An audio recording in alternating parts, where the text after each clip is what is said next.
Di video sebelumnya kita sudah membahas 4 hal yang membuat sebuah bisnis bahan bangunan ataupun toko bahan bangunan yang sedang kita rintis, sedang kita jalani itu nyaris bangkrut. Siapa mau ya nyaris bangkrut, kan udah keluar modal capek-capek, keluar waktu, keluar tenaga, bangkrut. Nah, dengan adanya 4 hal ini kita lebih aware, lebih waspada. Nah, di video yang kedua ini kita akan membahas 6 tips ya. Ini adalah part 2 dari yang 4 sebelumnya, dimana sebelumnya 4 hal, sekarang ada 6 hal yang harus Anda aware, Anda harus sadari, lebih fokus di bisnis yang sedang Anda jalani. 6 hal apa sih yang bisa membuat bisnis bahan bangunan ataupun toko bahan bangunan yang sedang kita jalani ini bisa gagal ataupun gulung tikar. So, ini dia.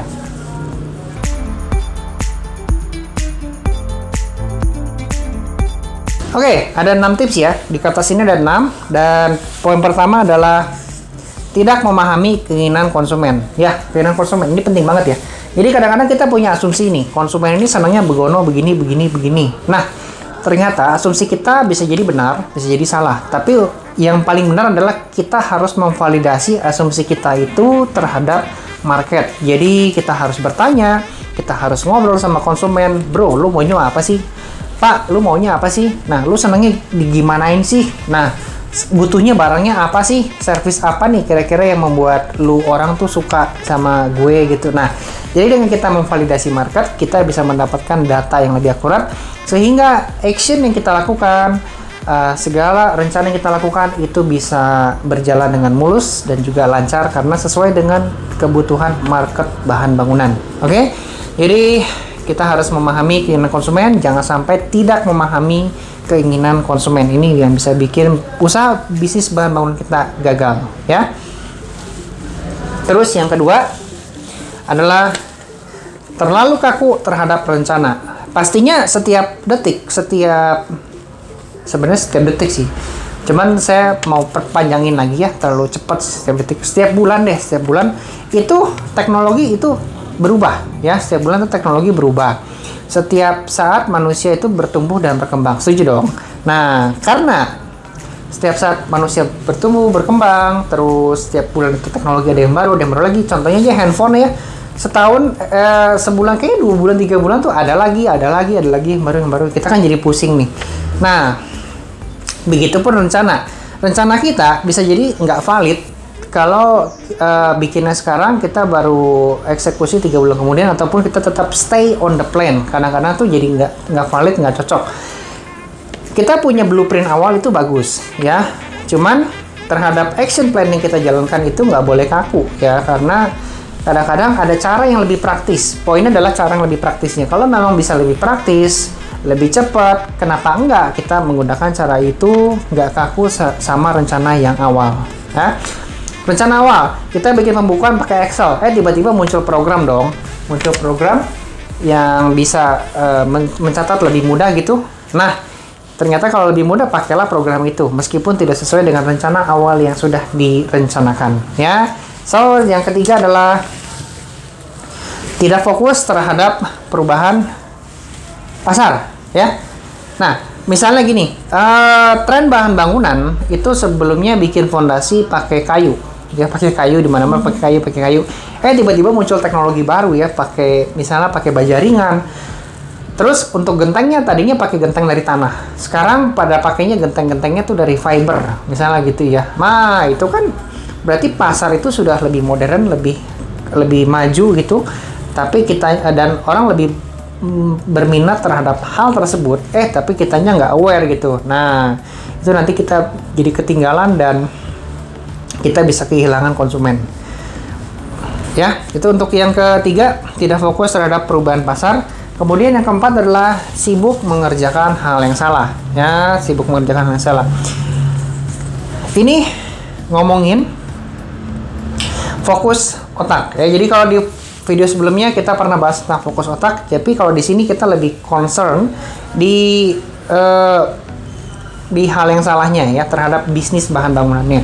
Banyak orang nih ya, misalnya sok sibuk. Jadi mereka tuh sibuknya bukan di bikin planning atau bikin ekspansi usaha yang membuat omsetnya bisa lebih gede, kesejahteraan karyawan meningkat, tapi mereka tuh sibuknya terhadap hal yang misalnya negorin orang ya, ngegosip gitu. Ada tipe-tipe bos, tipe-tipe pimpinan, tipe-tipe business owner yang ngomongin kejelekan karyawan. Ada loh ya, ada. Jadi itu kelihatannya sibuk ya, sibuk ngobrol, sibuk meeting, tapi di meetingnya itu adalah bukan ngomongin planning, ngomongin eksekusi, ngomongin action plan, ngomongin setiap harinya mau ngapain, milestone disebutnya itu ya. Nah, tapi yang diomongin tuh ini gitu ya, seono gini ya, si ini gitu. Jadi lu kesana meeting, tapi sebenarnya curhat.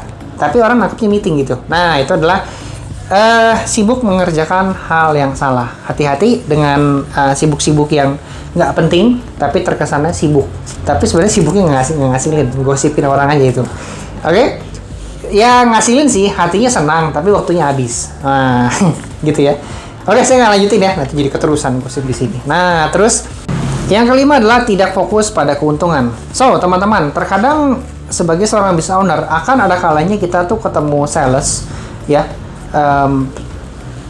Ya ini bukan Anda tentunya sih, saya yakin. Cuman kalau di kebanyakan di luar sana ada tipikal pengusaha bahan bangunan yang didatengin sales nih, udah deket sama salesnya, terus si salesnya memohon-mohon nih, bos bantu saya lah, saya belum laku nih jualannya, nanti komisinya gimana dan kawan-kawan lah. Jadi dia meminta kayak belas kasihan gitu ya. Nah terus Anda punya insting nih, punya feeling barangnya nggak akan laku, udah karena pasarnya belum ada yang minta gitu kan. Tapi ketika Anda sudah memikirkan hubungan dekat dengan si sales ini, maka Anda maksain beli, akhirnya menjadi dead stock dan duit Anda mati di sono.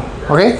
Nah, itu yang dimaksud dengan tidak fokus pada keuntungan. Sebenarnya itu contoh kasusnya sih ya, gara-gara hal tersebut Anda jadi dead stock gitu kan. Nah, Anda fokuskan uang Anda pada barang-barang yang cepat muter, biar cepat dapat keuntungan. Jangan fokuskan kepada barang-barang yang kira-kira nggak maksudnya gini, kalau memang barangnya mahal ada yang cari sih nggak apa-apa, tapi kalau barangnya murah tapi nggak ada yang cari ya buat apa gitu kan, gitu poinnya. Jadi fokuslah pada keuntungan, jangan fokus kepada barang yang tidak menguntungkan. Nah, poin yang keenam adalah tidak mengeksekusi. Banyak pengusaha bahan bangunan, banyak bisnis bahan bangunan yang bisnis ownernya, pimpinannya itu pandai berbicara, pandai membuat rencana, tapi eksekusinya nihil. Bingung kadang-kadang mulai dari mana. Saya pernah ketemu ya dengan pengusaha bahan bangunan dia pengen ngobrol-ngobrol nih, lagi ngobrol-ngobrol sama karyawannya, terus pas ngobrol-ngobrol, kita bikin franchise yuk, ngomong-ngomong tuh sistemnya gono gini, ngobrol doang. Itu teh rencana loh, pengen loh. Tapi ketika yaudah eksekusi yuk, nanti dulu deh, gampang lah. Belum sekarang lah. Nah, jadi akhirnya itu obrolan apaan, itu obrolan basi kan, jadi nggak guna lah. Terus udah gitu, terkadang dari membuat ini udah cerita yang lain ya. Jadi kalau sudah membuat rencana, tiba-tiba nanti malah jadinya lari ke gosipin orang, gosipin toko sebelah, toko bahan bangunan begini, begono begini. Si anu si ini ngegosipin orang ya. Nah, sebenarnya ngegosipin orang itu buat tahu data market oke. Cuman kalau udah sampai ke pribadinya, kehidupan pribadinya sih kayaknya butuh juga sih, cuma sebagai pembelajaran. Cuman gini, kadang-kadang kita keterusan ya, kebablasan gitu.